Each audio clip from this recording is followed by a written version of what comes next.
So I've not watched many videos on YouTube of actual scientists, but there's a lot of philosophers of science who talk about the meaning of scientific knowledge, the scope and nature of the scientific enterprise in general, and that's what I'm going to do right now. Um, but more specifically, I want to try to describe why phenomenology is crucial for any serious philosophical investigation into the nature of science and the knowledge which science is supposed to provide us. Phenomenology is, um, at least in light of Husserl and Merleau-Ponty's response to and elaboration upon Husserl's philosophy, is the study of our direct experience, of our embodied experience, or our pre-reflexive, um, or pre-reflective experience. In other words, the experience we have of the world before we think about it and analyze it, before we construct scientific abstractions about it, or conduct experiments and so forth. Um, the phenomenological world is the world as directly apprehended, um, and we could say as immediately sensed. However, usually when we think of sensory perception, we think of it as it has been defined by um, classical empiricism, by Humean empiricism, where sensation is just of, in the case of vision, of bare patches of light, and that it's sort of an intellectual operation of the imagination that orders this completely chaotic original sensation into something meaningful.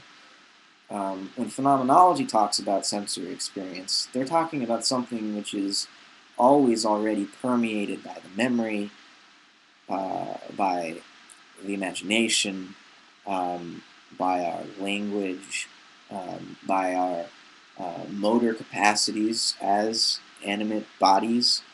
Um, so, in other words, a phenomenologist would say, uh, instead of thinking of the essential nature of the human being as an I think or a cogito, it would view the human subject as an I can, because the body is in the world. It knows the world by acting within it. So all of our knowledge is in some way intentional. It's a relationship we can have with the objects that compose our experiential world. So when we try to take a phenomenological view of science, we see that many of the um, concepts that have led to the mechanized picture of nature are really theoretical abstractions. And as theoretical abstractions, they are very useful. They allow us to design and build all kinds of technologies that operate adequately, and in some cases astonishingly uh, adequately. And so we're very impressed by this abstract knowledge, this mechanical understanding of the way energy is exchanged between physical bodies. Um, but sometimes we mistake this abstraction that we can translate into certain techniques for altering the world around us for the world as it is. We mistake the abstraction for our concretely experienced world. And this leads us into crazy ideas like that we, as human beings, are determined mechanisms, um, or that nature as it exists without the human subject is without purpose, without color, or taste, or smell, or beauty, or value, and then it's only the human being's subjective perception of this subjective nature that gives it any meaning or value, or any of its secondary qualities, primary qualities being the objective world. So sometimes we mistake the objective, abstract, conceptual knowledge of the physical sciences um, and other sciences which have taken the physical sciences as their model for our human lives. And this is a mistake from a phenomenological point of view. Because from a phenomenological, embodied point of view, when we remember that our experience is originally pre-reflective, we are in the world before we think about what that world might be, and that any thoughts we may have or any concepts we may form about that world are always just that, they're thoughts. The laws of nature as science has formulated them are mathematical symbols, and these symbols only refer to anything because human beings know and understand how to relate to them and how to share them with other mathematicians and scientists and physicists. So the human being is always involved experientially in this process of getting to know the world.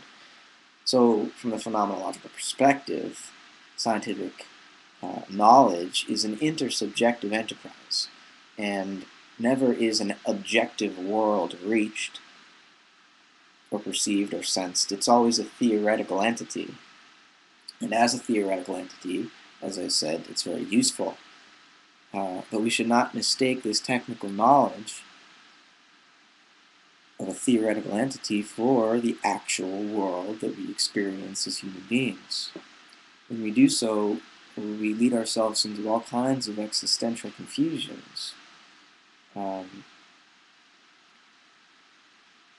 And when we take the phenomenological perspective, when we return to our immediate experience, we remember that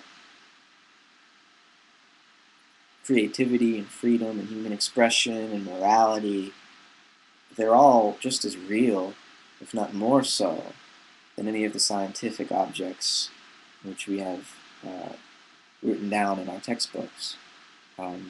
And this is not to demean scientific knowledge. This is just to try to bring to attention the order of the gathering of this knowledge and what comes prior to the abstract conceptual knowledge that we gain through science. That being our living embodied experience where we are born, raised, and live and relate to other people and then eventually die. That process of existence is what we are fundamentally. What we are objectively as a certain conception of our scientific knowledge of nature would have us think is an imaginary construction of the human mind. It's a thought experiment. It's not the reality. The reality is prior to conceptions. Conceptions only describe that reality, and a description is never the place or the process itself. So this is the first time I tried a quick capture in a while. Hopefully it doesn't cut me off halfway. I guess we'll find out. Thanks for listening.